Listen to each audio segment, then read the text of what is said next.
There is a lot going on right now in the 13th District. That's right, and Congressman Rodney Davis joins us now. Good morning, sir. Good morning to both of you. Good morning. Thanks for being here. Well, before we get into what you're here to talk about today, we want to address real quick an incident that happened last week with Nick Klitzing. He was the Republican operative. Says he was working as an unpaid volunteer for your campaign. He lied about his name on a closed press conference with Betsy Dirksen-Londrigan. Do you have a comment about that? Yeah, I don't want anybody to misrepresent who they are. I didn't know that was happening. It's something we'll handle internally, but in my operation, the buck always stops with me. In the end, I'll make sure that something like that doesn't ever happen again. But in the end, too, Nick asked a question. And I get asked tough questions all the time. And I think any of us, be it in those of us who are elected or those who are running, ought to be able to answer those questions. But this stuff is going to continue to happen on both sides. It was just recently down in Godfrey where we did an open forum, and one of my opponent's operatives was there with a camera filming the entire hour of Q&A, which is fine. But tell me your name. Let everybody know who you are.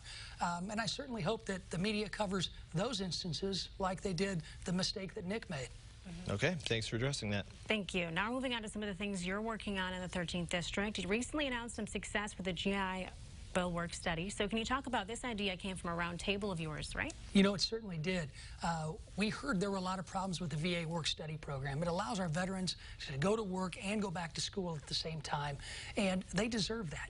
The problem was the VA was running it, and they weren't getting the names, they weren't getting the approvals or the resources to our local schools. I convened the universities in this district in Springfield last August with the chairman of the VA committee. We listened to them, we took their advice, we turned it into a bill. Now it's going to hopefully be law very soon, and our schools are going to be the ones running the VA work study program. That's what they wanted. We listened, we acted, and now our veterans are going to benefit. So another issue that you've been working on, transit in smaller communities. You know, transit's a big deal in my district. People think I come from central Illinois. Transit's Chicago, transit's St. Louis. No, transit's Champaign-Urbana. Transit's Bloomington Normal, Decatur, Springfield, Madison County. We want to make sure that our smaller transit systems get the resources they need. I'm working in a bipartisan way with my colleagues to up the reimbursement for our local transit communities so that they can continue to provide the service that we know that many folks right here in Champaign-Urbana receive every day. And that started with 77 eligible communities, and now in 2017, 124. What does that feel like that that's grown so much?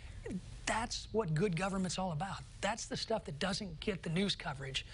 A lot of bipartisan issues that are being solved in Washington by me and my colleagues on all sides of the aisle, putting our heads down, getting to work on policies that aren't sexy, but they actually matter to our local communities. They matter to somebody being able to get to a job that may be available in another part of town that they wouldn't have been able to get to without transit systems. Sure. So moving on to another bill that you've introduced, Childcare Modernization Act. Why is this important right now? Well, childcare is one of the most important issues our families face. That's an issue once a family decides to have children and go back out into the workforce. It's where are we going to get childcare? There's a system right now where you can save tax-free and use it towards childcare. But at the end of the year, if you don't spend that money, you got to give it back to the federal government. Why? It's your money. Child care costs continue to rise. We raise the level of what you can save tax-free, and we allow families to keep that money and roll it over into the next year. Right. And lastly, on Monday, you had an open house. How did that go? You know, it went great. This was an opportunity. I get asked a lot of state-level questions, so I partnered up with one of our state legislators who represents Decatur. We started in Decatur. Macon County and Decatur's right in the middle of my 14-county district. Folks came from all over the district. We got to answer questions from the audience and partnered with the Herald and Review in Decatur to moderate the forum. It worked out really well. We had a great crowd. Sometimes a little rambunctious, but that's what you get. Are there any plans to have anything like that in Champaign? We're planning to do that throughout the district. Okay. Well, keep us posted, please. Absolutely. Definitely. Thanks for being here. Thanks for having me. Definitely. We'll be right back.